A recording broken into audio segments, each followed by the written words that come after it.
بسم الله الرحمن الرحيم. فضل عزل الأذى عن الطريق.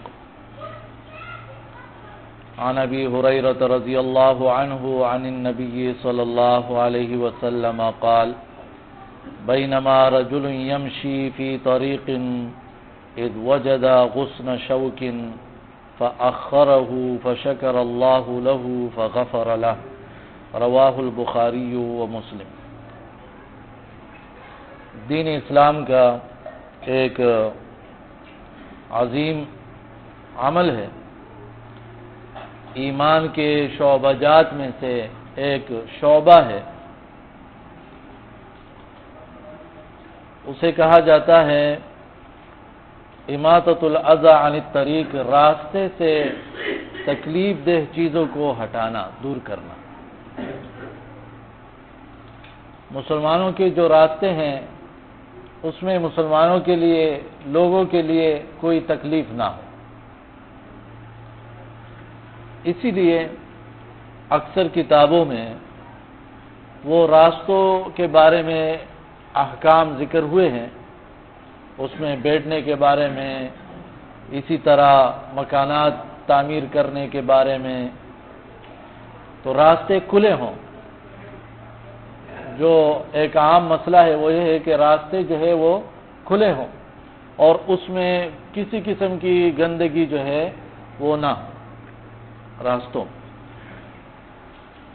اور ایک بڑی ہی تکلیف دہ بات یہ ہے کہ اکثر علاقوں کو دیکھا جائے تو وہاں کے راستے جو ہے کافی جو ہے پریشان کن صورتحال کا سامنا ہے ان راستوں میں. تو وہ اس لیے ہے کہ مسلمان اسلام کے اصولوں پر عمل نہیں کرتے، یہ ان کی کوتاہیاں ہیں. یعنی ہمارے جو مثال کے طور پر یہ جو کیماڑی ہے، یہاں کے جو روڈ ہے، یہ جو روڈ ہیں اتنی گلیاں ہونی چاہیے، اس قدر گلیاں ہونی چاہیے. اور روز بروز جس قدر جو ہے آبادی میں اضافہ ہو رہا ہے، اسی طرح لوگوں کے پاس گاڑیاں آتی جا رہی ہے تو مشکلات جو ہے مسلسل وہ بڑھ رہے ہیں. تو بہرحال اس حدیث پہ آپ سوچئے ذرا. ابو ہریرہ رضی اللہ عنہ سے روایت ہے، نبی صلی اللہ علیہ وسلم نے فرمایا ہے، ایک راہ چلتے شخص نے ایک درخت کی کانٹے دار شاخ دیکھی جس سے لوگوں کو تکلیف پہنچتی تھی، تو اس نے اسے راستے سے ہٹا دیا. اللہ تعالی نے اس پر رحم فرمایا اور اس عمل کی قدردانی فرمائی اور اسے بخش دیا. اندازہ لگائیے، اس حدیث کو امام بخاری اور امام مسلم رحمہ اللہ نے روایت کیا ہے. مسلم میں الفاظ اس طرح بھی ہے کہ اس شخص نے کہا واللہ لأنحین ھذا، اللہ کی قسم یہ شاخ راستے سے ہٹاؤں گا. کیوں بھائی، کیوں ہٹا رہے ہو؟ لا یؤذیہم، لأنحین ھذا عن المسلمین لا یؤذیہم، کیونکہ یہ مسلمانوں کو تکلیف دے رہی ہے تو میں ہٹاؤں گا تاکہ مسلمانوں کو تکلیف نہ پہنچے. فأدخل الجنہ، تو اس عمل کی وجہ سے وہ جنت میں داخل کیا گیا. آج دیکھیں کوئی جو ہے دو بڑے مسئلے ہیں. ایک تو راستے جو ہے وہ بنائے تنگ وہ بنائے جاتے ہیں. دوسرے دیکھیں اگر ایک ترتیب سے یہ جو حکومت جو علاقے بناتی ہے تو اس کا فائدہ یہ ہوتا ہے اس میں گیس، پانی، جو بھی انتظامات ہو، سیوریج کا انتظام ہو، وہ کرتے ہیں اس حساب سے. حکومتیں جو ہے ان کا ذہن وہ بڑا ہوتا ہے، بہت اونچی سطح پر سوچتی. ہمارے لوگ جو ہے وہ چھوٹے سے گھر کے حوالے سے سوچتے ہیں تو پھر وہ کہتے ہیں کہ تھوڑا اور بھی باہر نکلو، اور بھی باہر نکلو، تو کتنی پریشانیاں ہو جاتی ہیں. یہ بھی اگر مثال کے طور پر یہ پانی کا مسئلہ ہے، ایک بڑا لائن جو ہے وہ لگا لیا ہے اور گھر کے پاس سے جو ہے اس سے کنیکشن لیا، لیکن نہیں، وہ نہیں کریں گے. ایک شخص جو ہے وہ 2 لاکھ روپے خرچہ کرے گا لیکن اتفاق اور اتحاد سے اگر 20,000 روپے مانگے جائے کہ 20,000 تم دے 20,000 یہ دے، کہ نہیں اس میں کوئی مسئلہ ہے، یہ جو ہے نا پیسے جو ہے نا اپنے کرنا چاہتے ہیں، یہ کرنا چاہتے ہیں، ایسی حالت ہے۔ اور پھر راستے میں جو ہے نا وہ کچرے پھینکنا اور یہ چیزیں دیکھ، یہاں تک کہ یہاں پر قریب ایک سکول ہے، انہوں نے مجبور ہو کے ایک مرتبہ رینجر والوں کو بلایا ہوا تھا کہ لوگ جو ہے وہ باز نہیں آتے اور بار بار جو ہے وہ اسکول کے سامنے کچرا پھینکتے ہیں اور ہم بڑے پریشان ہو گئے۔ تو اتنا احساس نہیں ہے لوگوں کو کہ یہ اسکول ہے، ہمارے ہی بچے آتے ہیں، یہ مسجد ہے، ہم عبادت کے لیے آتے ہیں، یہ مدرسہ ہے، یہ جو ہے وہ اسپتال ہے، ان باتوں کا خیال نہیں ہوتا۔ تو یہ ساری چیزیں جس کو ہم سمجھ رہے ہیں کہ یہ دنیا کا کوئی مسئلہ ہے، یہ دنیائی مسئلہ نہیں ہے، یہ ہمارے دین کا مسئلہ ہے۔ اگر ہم جو ہے اس کا خیال رکھیں گے تو ہم اچھے دیندار لوگ ہیں، اگر ہم اس کا خیال نہیں رکھتے ہیں تو ہمارے جو ہے وہ ایمان کی کمزوریاں ہیں، یہ بات یاد رکھیں۔ جو لوگ جو ہے وہ گلی کوچوں راستوں کا وہ خیال نہیں رکھتے ہیں، یہ ایمان کی کمزوری ہے۔ اور یہ میں اپنی طرف سے نہیں کہہ رہا ہوں، رسول اللہ صلی اللہ علیہ وسلم نے فرمایا کہ ایمان کے کچھ 60 یا 70 سے اوپر شاخیں ہیں، اور اس میں ایک شاخ یہ ہے کہ راستے سے تکلیف والی چیز ہٹا دو، اور جو بلند ترین شاخ ہے وہ یہ ہے کہ لا الہ الا اللہ، مطلب مختلف جو ہے اس کی شاخیں ہیں، تو ایک شاخ ہے باقاعدہ راستوں کا خیال رکھنا۔ اس لیے کہا گیا ہے کہ تم راستے میں جو ہے وہ پیشاب پاخانہ وغیرہ یہ چیزیں نہ کرو، تم راستے میں اگر کھڑے ہوتے ہو تو ایک سائڈ پہ کھڑے ہو نظر جھکا کے، اور اسی طرح اگر کوئی سلام کرے تو اس کا جواب دو، یہ راستے کے مسائل۔ اگر راستے میں کوئی وہ برائی کر رہے تو اس کو روکو۔ آج کل کیا ہوتا ہے، بیٹھے ہوتے ہیں 10 بندے کھڑے ہیں، 10 بندے، اور ایک بندہ جو ہے وہ جیب سے اس نے پرس نکالی اور اس میں پیسے ہیں، دوسرے نے جو اس کو پکڑ لیا لے رہا ہے، باقی 10 دیکھ رہے ہیں۔ ایسی حالت، برائی جو ہے وہ روکنا اور اچھائی کا جو ہے وہ حکم دینا، یہ باقاعدہ لازمی بات ہوتی ہے مسلمانوں کے اوپر۔ مثال کے طور پر یہ راستہ ہے، گلی ہے اور روڈ ہے، کوچا ہے، اس میں کسی نے جو ہے وہ چوری کی، کسی نے قتل کیا، اب آپ کیا کرو گے؟ گواہی پیش کرو گے۔ جب گواہی کے لیے بلائے جاؤ تو گواہی دو گے، آپ حکومت کو اطلاع دو گے کہ یہاں پر قتل ہوا اور میں اس میں مدد کر سکتا ہوں، میں نے بندے کو دیکھا ہے کس نے قتل کیا ہے۔ لیکن ان چیزوں کا جو ہے وہ خیال نہیں رکھا جائے۔ بعض لوگ ڈرتے بھی ہیں کہ ہمیں خواہ جو ہے وہ جانا پڑے گا بار بار، یہ وہ، لیکن یہ چیزیں جو ہے وہ شامل ہے راستے کا جو ہے راستے کے مسائل میں۔ اسی طرح اللہ کے رسول صلی اللہ علیہ وسلم سے صحابہ کرام نے کہا کہ یعنی ہمیں مجبوراً راستے میں بیٹھنا ہوتا ہے، یعنی ہر ایک کے تو بیٹھک نہیں ہوتا ہے نا، دیرے اور یہ چیزیں ہر ایک کے پاس میسر نہیں ہوتی ہے۔ چھوٹے چھوٹے گھر ہوتے ہیں، ان کے مہمان آتے ہیں یا کسی کے پاس کسی سے بات چیت کرنی ہوتی ہے تو راستے میں، تو کہا کہ راستے کا حق ادا کیا کرو۔ مجبوراً اگر بیٹھنا پڑے یا کھڑا ہونا پڑے تو راستے کی مثال ایک سائڈ پہ کھڑا ہو، راستہ بند نہ کرے اور سلام کا جواب دے، نظر نیچی رکھے، اچھائی کا حکم دے، برائی سے وہ روکا کرے، ان باتوں کا جو ہے وہ خیال رکھا جائے۔ اچھا، ایک بات۔ دوسری بات،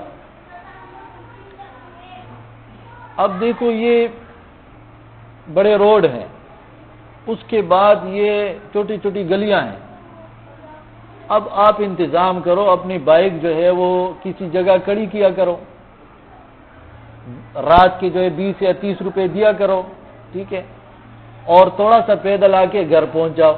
لیکن نہیں، بائک جو ہے وہ ان تنگ گلیوں میں لائے گا اور گھروں کے اندر جو ہے وہ بائک داخل کرے گا، بھلے لوگوں کو تکلیف ہو، خواتین کو تکلیف ہو، بچوں کو تکلیف ہو، بوڑھوں کو تکلیف ہو، لیکن وہ تھوڑی سی تکلیف جو ہے خود برداشت نہیں کرے گا۔ میں آپ کو ایک مثال بیان کرتا ہوں. یہ آپ میں سے اکثر بھائی جو ہے وہ یہ امارات گئے ہوتے ہیں، دبئی وغیرہ، یا ان کے رشتہ دار وہاں پر ہیں، ان سے آپ پوچھئے کہ کس قدر راستوں کے اصول ہیں. کوئی اگر جوس پی لے نا تو وہ ڈبہ جو ہے وہ راستے میں نہیں پھینک سکتا ہے. اگر پھینکے گا تو اس کو 200 درہم دینے پڑیں گے. اگر ایک مرتبہ کیا 200 درہم کا اس کا مخالفہ ہو جائے گا، دوسری مرتبہ کیا تو 200 درہم، تیسری مرتبہ تو آؤٹ. یا اللہ خلی ولی واپس کر دیتے، ملک سے نکال دیتے. میں نے خود ایک واقعہ آپ سے وہ شیئر کرتا ہوں. مثال یہاں پر یہ مسکن ہے، لوگوں کی رہائش گاہ، جو مزدور لوگ ہیں وہ یہاں پر کام کرتے ہیں اور یہاں مطلب یہاں رہائش اختیار کرتے ہیں، ان کے گھر ہیں کرائے کے. یہ یہاں پر روڈ ہے، ایسی گاڑیاں جا رہی ہے، اس طرف یہ دوسرا گاڑیاں ہے، بالکل سامنے یہاں مال ہے، مطلب بڑی مارکیٹ ہے. اب لوگ ضرورت پڑتی یہاں سے چیزیں خریدنی ہے تو ایسا نہیں کر کے سڑک میں آ گئے اور ڈائریکٹ ادھر سے اور پھر یہاں سے یہاں پر آ گئے،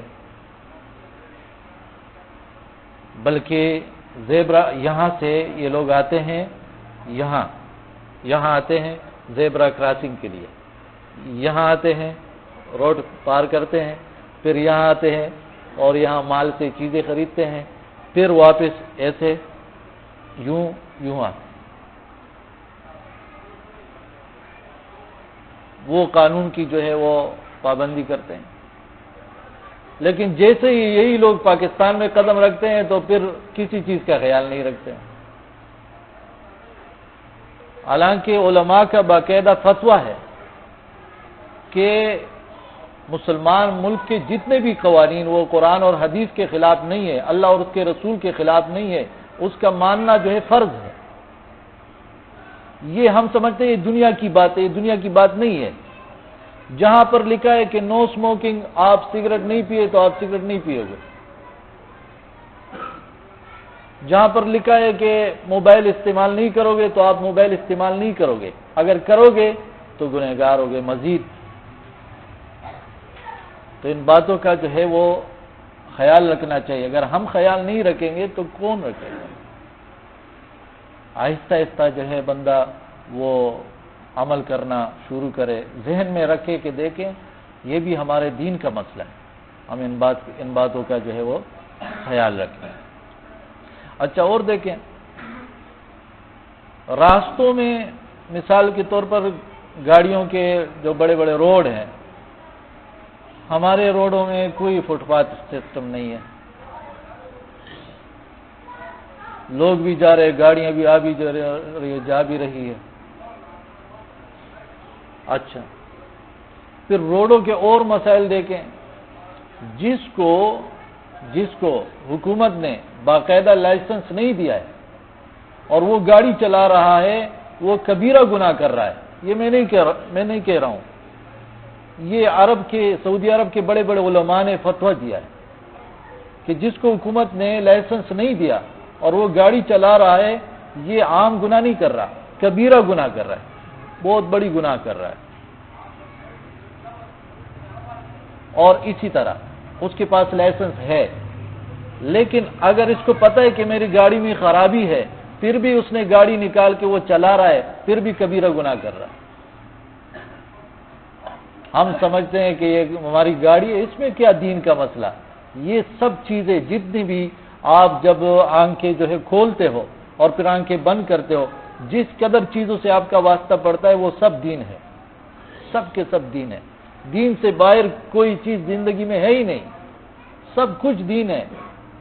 آپ کا کھانا پینا، آپ کا جو ہے چلنا پھرنا، آپ کا جو ہے کام کرنا، آپ کا کسی کو کچھ دینا، کچھ جو ہے وہ لینا، وہ گھر بنانا، یہ راستے تعمیر کرنا، ساری کی ساری چیزیں جو ہے وہ ہمارے دین کی باتیں ہیں.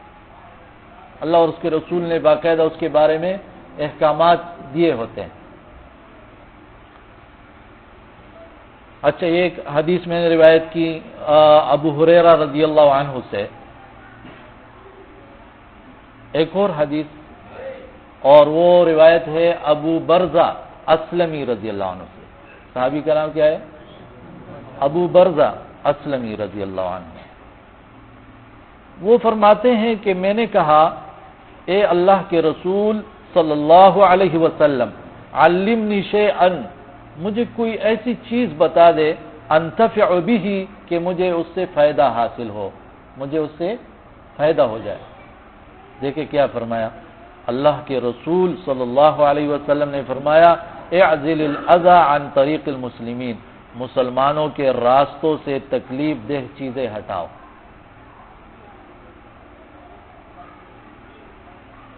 یہ حدیثیں دیکھو، ہمارے اعمال دیکھ۔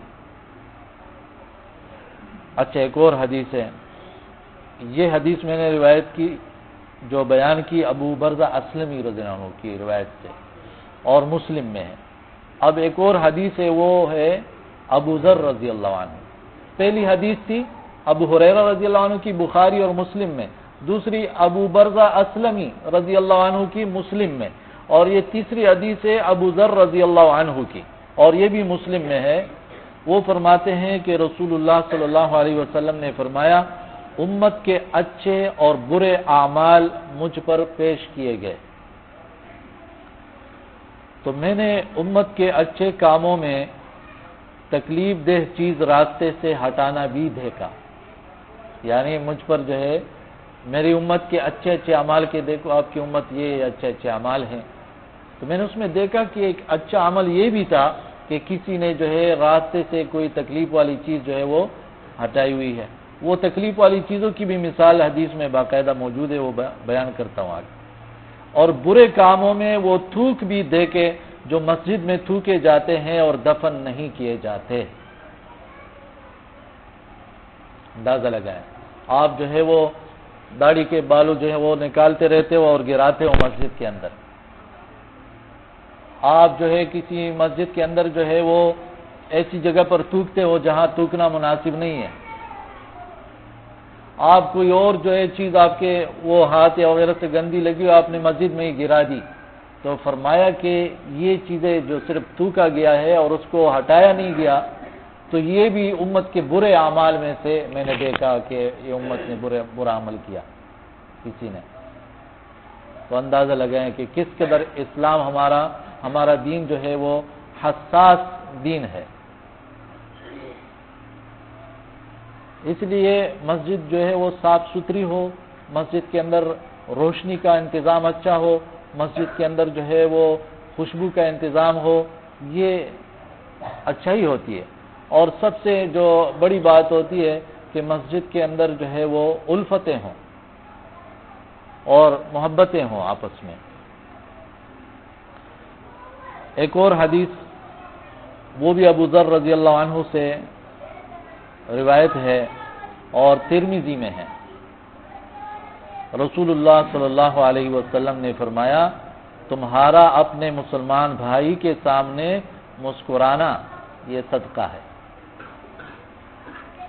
اپنے مسلمان بھائی کے سامنے مسکرانا یہ صدقہ ہے، یعنی ایسا ہے کہ آپ نے کچھ پیسے اللہ کے راستے میں خرچ کر لیے۔ اندازہ لگائے وہ جو حدیث ہے نا کہ اگر ایک آیت آپ نے پڑھ لی تو آپ کے لیے ایک اونٹ سے بہتر ہے، یعنی اگر ایک شخص ہے وہ 10 اونٹ اللہ کے راستے میں خرچ کرتا ہے، دیتا ہے، دوسرا شخص ہے اس نے 12 آیتیں پڑھ لی ہے، تو 12 آیتوں والا اس سے بہتر ہو گیا، کیونکہ 12 آیتوں والا 12 اونٹ والا ہو گیا، اس نے 10 اونٹ دیے۔ ہاں اگر 10 اونٹ دینے والا اس کے ساتھ ساتھ جو ہے وہ قرآن کی تلاوت بھی مختلف اوقات میں کرتا رہتا ہے تو نور علی نور، اللہ اس کو مال کی توفیق بھی دے رہا ہے، وہ مال بھی خرچ کر رہا ہے، اپنی زبان سے بھی نیکیاں کما رہا ہے۔ تو تبسم کرنا، جب بھی کسی سے ملو مسکراتے ہوئے ملو، اور وہی مسکرا کے مل سکتا ہے جس کے اندر دل کے اندر کوئی کینہ نہ ہو، کوئی جو ہے وہ بغض نہ ہو۔ آج میں پڑھ رہا تھا شیخ صالح الفوزان اور شیخ ابن عثیمین رحمہ اللہ کی ایک کتاب جو کہ عربی میں ہے، اس میں یہ لکھا تھا کہ جتنے لوگ مسلمانوں کے اندر وہ قتل و قتال کرتے ہیں، کسی کو قتل کرتے ہیں، یہ وہی لوگ ہوتے ہیں جن کے دلوں کے اندر کینہ اور بغض اور حسد ہوتا ہے۔ اگر دلوں کے اندر کینہ اور بغض اور حسد نہ ہو تو یہ شخص کبھی بھی قتل کی طرف نہیں جا سکتا۔ تو اس لیے میں کہہ رہا ہوں کہ ہم الحمدللہ یہاں پر بالکل وہ بنیادی جو چیزیں اس پر کام کر رہے ہیں۔ حکومتیں جو ہے وہ جو اوپر کی چیزیں ہوتی ہیں اس پر کام کر رہے ہیں۔ ہم جو ہے جو ہمارے بس کے اندر ہے، جو بنیادی چیز ہے کہ دلوں کے اندر حسد، کینہ، بغض یہ چیزیں نہ ہو، نفرتیں نہ ہو، جس کے بعد بات آگے بڑھتی ہے اور قتل وغیرہ تک، ڈاکے تک اور بہتان تک، کسی کی عزت لوٹنے تک، یہ چیزیں وہ بات آگے پہنچتی، تو بنیاد میں ہی اس کو ختم کر دی۔ وَأَمْرُكَ بِالْمَعْرُوفِ وَنَهْيُكَ عَنِ الْمُنْكَرِ صَدَقَةٌ، آپ اچھائی کا حکم دیتے ہو، برائی سے روکتے ہو، یہ بھی صدقہ ہے۔ وَإِرْشَادُكَ الرَّجُلَ، اب یہ ایک نئی بات ہے، وَإِرْشَادُكَ الرَّجُلَ فِي أَرْضِ الضَّلَالِ لَكَ صَدَقَةٌ۔ اچھا، اس بات سے پہلے میں اس کی وضاحت کرتا ہوں جو اس حدیث میں موجود ہے کہ راستے سے تکلیف والی چیزیں مثال کے طور پر کیا کیا ہے؟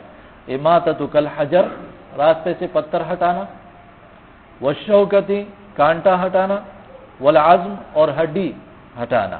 یہ اللہ کے نبی صلی اللہ علیہ وسلم نے خود فرمایا، عن الطریق لک صدقہ، اور کہا کہ اگر کسی سے راستہ گم ہو گیا ہے اور آپ اس کو راستہ بتاتے ہو تو یہ بھی آپ کے لیے صدقہ ہے۔ لیکن اس میں بہت سے لوگ جو ہے وہ کچھ علاقوں کے بارے میں مشہور ہے کہ وہ لوگ جان بوجھ کے غلط راستہ بتاتے ہیں، میں وہ نام نہیں لیتا ہوں، لیکن ایسا عجیب کام وہ کرتے ہیں۔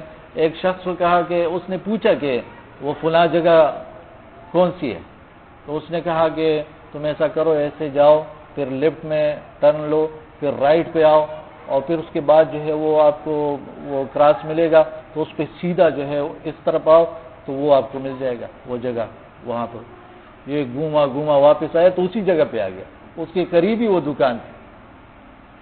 تو ایسے جو ہے نا کچھ لوگ، حالانکہ ایک نیکی ہے، اللہ کے نبی صلی اللہ علیہ وسلم نے فرمایا صدقہ ہے، آپ صدقہ کر رہے ہو، آپ کے پاس پیسے نہیں ہے تو آپ یہ کام کر رہے ہو تو صدقہ کر رہے ہو تو اچھا نہیں ہے؟ شکر کرو کسی نے کوئی راستہ پوچھا اور آپ نے اس کو بتا دیا۔ اچھا، ایک اور نیکی اس حدیث میں جو ذکر ہوئی، وَإِفْرَاغُكَ مِنْ دَلْوِكَ فِي دَلْوِ أَخِيكَ لَكَ صَدَقَةٌ، اپنے برتن سے مسلمان بھائی کے برتن میں پانی ڈالنا یہ تمہارے لیے صدقہ ہے۔ لوگ پانی بھر رہے ہیں، چلو بھائی پانی ختم ہو گیا، اب آپ نے 3-4 گیلنیں بھری ہوئی ہے، تو آپ نے ایک سے کہا کہ چلو تو اب پانی آپ لے جاؤ، دوسری جگہ تھوڑا لے جاؤ، تو یہ صدقہ ہے۔ لیکن یہاں پر کیا ہوتا ہے، وہ جنہوں نے بھرا ہوتا ہے ان سے چھیننے کی کوشش کی جاتی ہے، نمبر پہلے میرا تھا، تم نے کیوں رکھا؟ دیکھو اللہ کے نبی صلی اللہ علیہ وسلم نے فرمایا اپنے برتن سے مسلمان بھائی کے برتن میں پانی ڈالنا یہ تمہارے لیے صدقہ ہے۔ تو درس کو ختم کرتے ہیں۔ ٹائم کتنا ہو گیا؟ درس کتنے ٹائم ہو گیا؟ دیکھو اس میں چیک کرو، 24 منٹ، ابھی تو 6 منٹ ہے انشاءاللہ۔ نہیں، اس میں باقاعدہ ٹائم آتا ہے نا، 24 منٹ درس ہو گیا، تو 6 منٹ ابھی صبر سے کام لیں انشاءاللہ۔ اچھا، درس کا خلاصہ وہ کیا ہے؟ ایک تو ہم نے سیکھا کہ راستے سے تکلیف والی چیزیں ہٹانا، مثال کے طور پر کیا کیا تھی جو حدیث میں یہ ذکر ہوئی، پتھریں، ہڈیاں، کانٹے، اور آج کل جو مطلب اندازہ لگائیں کہ یعنی اس وقت اگر راستے میں کوئی چیز ملنے کا امکان تھا تو یہ کہ ہڈی ہو، کانٹا ہو یا کوئی پتھر ہو، یہ نہیں کہ لوگ کچرا پھینک کے راستے میں۔ تو اللہ کے نبی صلی اللہ علیہ وسلم یہ نہیں کہا کہ کچرا بھی ہٹا دے۔ آج حالت ایسی ہو گئی ہے کہ کچرا بھی پڑا ہوا ہے، بچے آرام سے ادھر مسجد کے کونے پر آ کے چلے جاتے ہیں. ابھی اپنے گھر سے لا کر کسی کے دوسرے کے گھر کے دروازے کے آگے رکھنا یہ جائز ہے؟ تو غلط ہے نا. ادھر سے اٹھا کے لے کے جا کچرا کونی میں ڈالتا ادھر صبح میں اس کے ہاتھوں نماز کے لیے یا ادھر چاپر پڑے ہوتے ہیں. ایک بندہ جو ہے وہ عمل کرے گا تو صفائی کرتے ہیں لوگ. اللہ تعالیٰ نہیں ہو سکتا ہے. ابھی کیا جو کیماڑی ہے حکومت کو اس کی وہ پورٹ کے لیے ضرورت پڑے تو اگر حکومت کیماڑی والوں کو وہ جگہ دیتی ہے تو باقاعدہ نقشے سے بنا کے کہ چلو بھائی ادھر آ جاؤ آپ لوگ بھی سدھر جاؤ اور رہو یہاں پر. باقی اس کا کوئی حل نظر نہیں آتا. نہ یہ گلیاں اب ٹھیک ہو سکتی ہے نہ لوگ ٹھیک ہو سکتے ہیں. ہاں ایک شخص اگر چاہے کہ میں ٹھیک ہوں بس لوگوں کا مسئلہ جو ہے وہ ان پر ہے. میں تو ٹھیک ہو جاؤں پھر مسئلہ پھر ٹھیک ہو سکتا ہے. پھر آسان ہے کام انشاءاللہ. تو اللہ توفیق دے سب کو. اچھا تو اور کیا تھا؟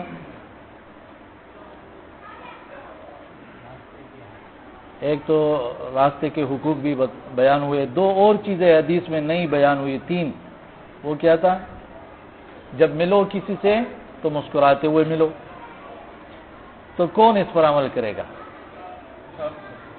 ماشاء اللہ ٹھیک ہے. اور ایک اور بات تھی کہ اگر کوئی راستہ بھول گیا ہو راستہ بتا دے اسے. اور تیسری بات یہ تھی کہ اگر آپ جو ہے کسی کام میں مدد کرتے ہو یہاں تک کہ وہ پانی بھر رہا ہے اس میں مدد کرتے ہو, کوئی جو ہے وہ سواری پر سوار ہو رہا ہے اس کی مدد کرتے ہو, اسراف سے تاسو کدا کارو کرو. جزاک اللہ خیر. لوگ جو ہے وہ مثال کسی کو سواری پر چڑھنے میں تکلیف ہے, آپ اس کو جو ہے دروازہ وہ کھول کے اور اس کو جو ہے نا وہ آسانی سے بٹھاتے ہیں. یہ بھی باقاعدہ حدیث میں وہ ذکر ہے. اس وقت سواریاں جو ہے وہ گھوڑے اور یہ چیزیں تھی. اب گاڑیاں ہیں تو اس میں بٹھانا اس میں. اور یہ باہر کے لوگ دیکھیں ان کے لیے وہ سینئر سٹیزن کہتے ہیں سینئر سٹیزن ہے یہ معذور ہے تو ان کے لیے باقاعدہ ویل چیئر, پھر ان کو اچھے طریقے سے جہاز میں بٹھانا گاڑی میں بٹھانا اور ان کے لیے لائن الگ ہوتی ہے, خیال رکھا جاتا. تو یہ وہ لوگ کریں گے یا ہم مسلمان کریں گے؟ یہ تو ہمیں چاہیے کہ ہم ان باتوں کا جو ہے وہ خیال رکھیں. اچھا ایک سوال ہے,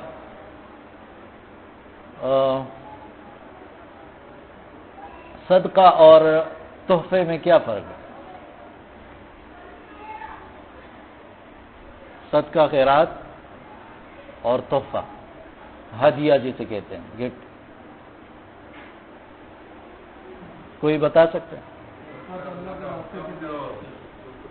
جی ہاں گفٹ اللہ کا حکم نہیں ہے. ایک بنیادی جی ہاں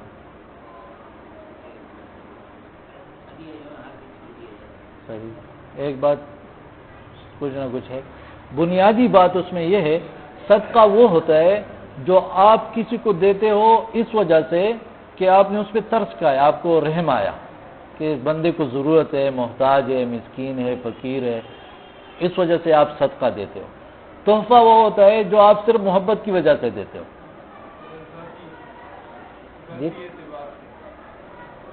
تحفہ جو ہے وہ آپ اپنی بس صرف اپنی محبت کی وجہ سے دے رہے ہو, چاہے وہ امیر ہو چاہے وہ غریب ہو, اس سے فرق نہیں ہے.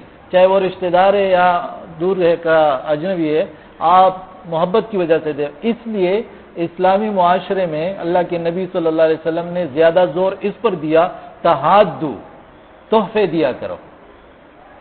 لیکن تحفوں کا بہت کم ہوتا ہے. زیادہ سے زیادہ اگر کوئی ہمت کرتا ہے تو وہ صدقہ کرتا ہے, اور تحفہ دینا جو ہے ان کی سمجھ میں آنا ہے بہت کم لوگوں کا ان کو نصیب ہوتا ہے. بخاری کی حدیث ہے تحادو, تحفے دیا کرو, تحابو, تمہاری محبت پیدا ہو جائے گی اور محبت پیدا ہونے کی وجہ سے تمہارا ایمان کامل ہو جائے گا اور اس کی وجہ سے جنت میں داخل ہو جاؤ.